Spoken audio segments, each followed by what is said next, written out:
ऊर्जा तिरोहित हो सकती है।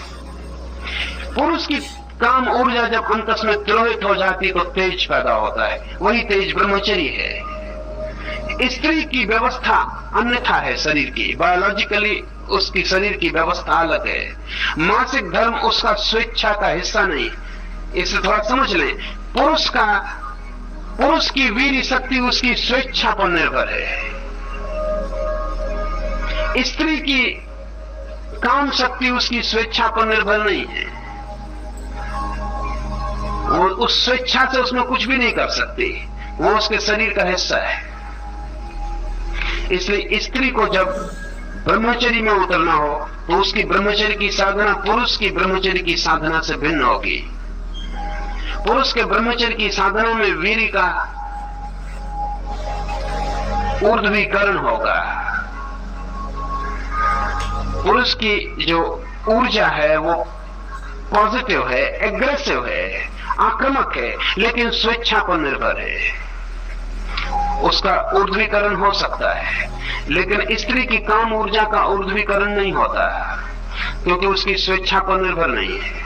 इसलिए महावीर ने तो कहा कि स्त्रियां मोक्ष न जा सकेंगी, क्योंकि महावीर का जोर पूरी ब्रह्मचर्य की साधना पर था। इसलिए महावीर ने स्त्रियों को मोक्ष जाने के लिए नहीं कहा। उन्होंने कहा कि स्त्री को एक बार पुरुष का जन्म लेना पड़ेगा, पुरुष की पर्याय में आना पड़ेगा, फिर वो मुक्त हो सकती। सीधे स्त्री के शरीर से स्त्री मुक्त नहीं हो सकती। उसका कुल कारण इतना था कि महावीर की जो पूरी प्रक्रिया थी वो पुरुष के ब्रह्मचर्य की थी, लेकिन कीर्ति की साधना अलग है, वो ठीक ब्रह्मचर्य के जैसी है। अगर कोई स्त्री कीर्ति को उपलब्ध हो जाए तो पुरुष के शरीर की कोई भी जरूरत नहीं, स्त्री के शरीर से ही मोक्ष उपलब्ध हो जाएगा। लेकिन कीर्ति की प्रक्रिया बिल्कुल और होगी। कीर्ति की प्रक्रिया का अर्थ है कि स्त्री के मन में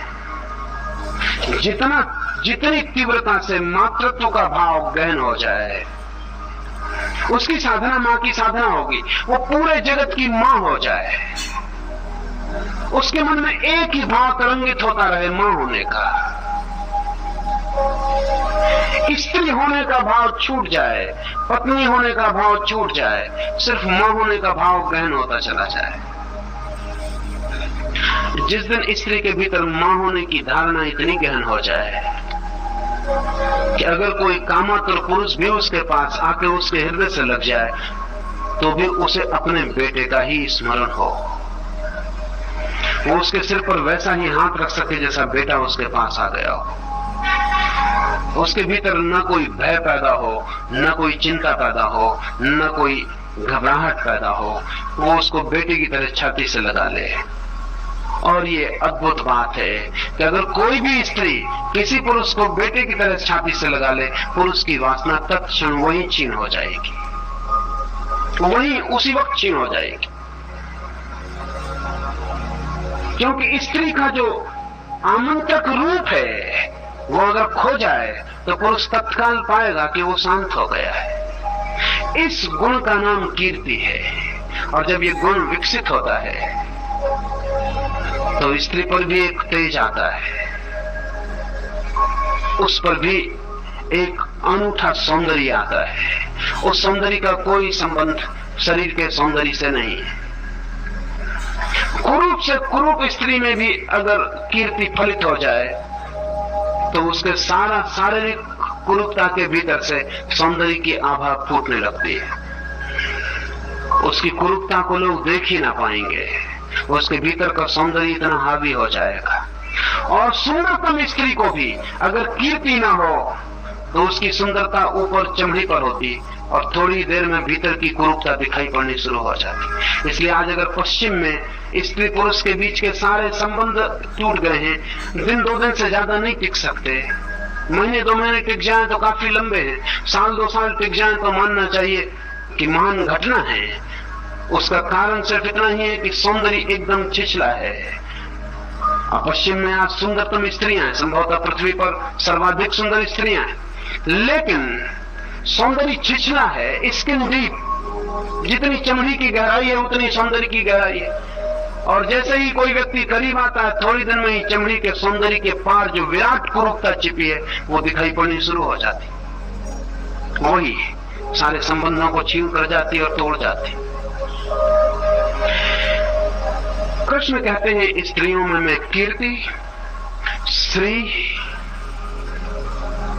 वाक, स्मृति, श्री भी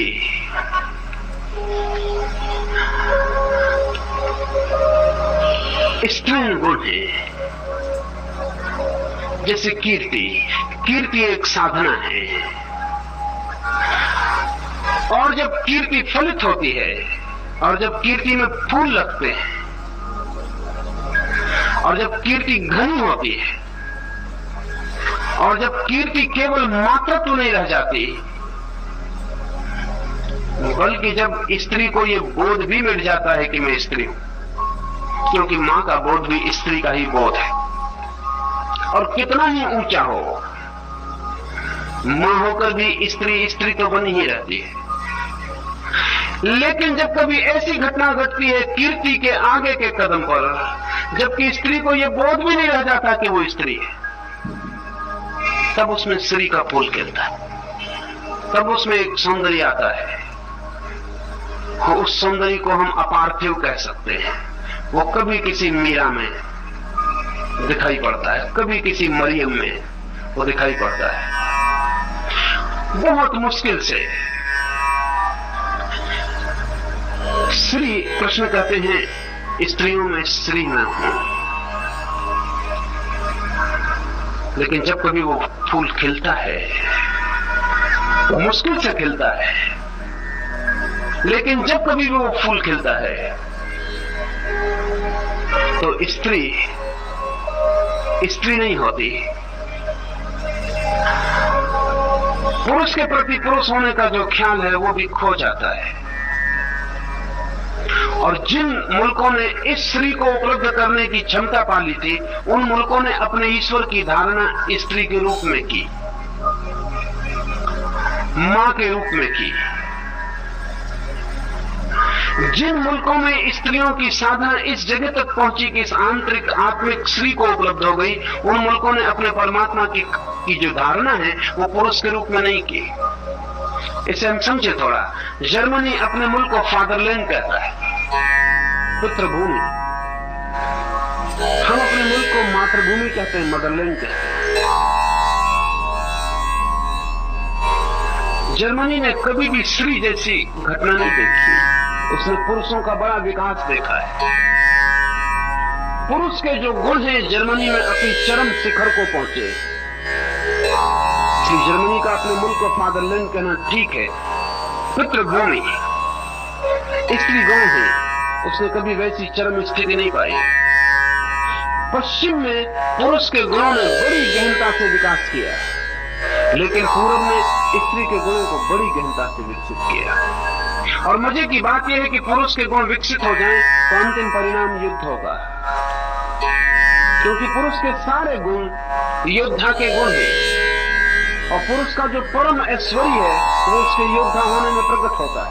फ्रेडरिक नीत्शे ने कहा है कि जब मैं रास्ते पर सैनिकों को चलते देखता हूं पंक्तिबद्ध, उनके जूतों की एक स्वर से गिरती आवाज एक लय में बंधी, उनकी संगीनों पर चमकती हुई सूरज की किरणें, उनकी पंक्तिबद्ध संगीनों पर पड़ती सूरज की झलक, तब जैसे सौंदर्य का मैं अनुभव करता हूं, ऐसा सौंदर्य मैंने कोई और दूसरा नहीं देखा। पुरुष के गुण अगर विकसित होंगे तो वे ऐसे ही होंगे। अभी पश्चिम के मनोवैज्ञानिकों ने कहना शुरू किया कि हमें पुरुष के गुणों के साथ स्त्री के गुणों को भी विकसित करना जरूरी है, नहीं तो संतुलन टूट गया है। पूरब ने स्त्री के गुणों को बड़ी गहराई से परखा और विकसित किया, और मैं मानता हूं कि अगर दोनों में चुनाव करना हो तो स्त्री के गुण ही विकसित करने चाहिए, क्योंकि सब पुरुषों को स्त्री से ही पैदा होना पड़ता है, और अगर स्त्री अविकसित हो तो पुरुष कभी विकसित नहीं हो पाते, और सब पुरुषों को स्त्री के पास ही बड़ा होना पड़ता है। पुरुष की जिंदगी स्त्री के आसपास ही व्यतीत होती है, चाहे वो मां हो,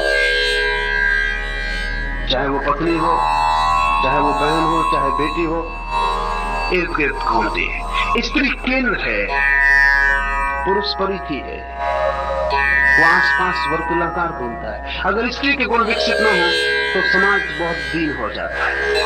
स्त्री जो है, स्त्री का चरम उत्कर्ष है, वो उसकी आत्मा है। जब उसमें स्त्रीणता का भाव भी चला जाता है तब वो दिव्य हो जाती है।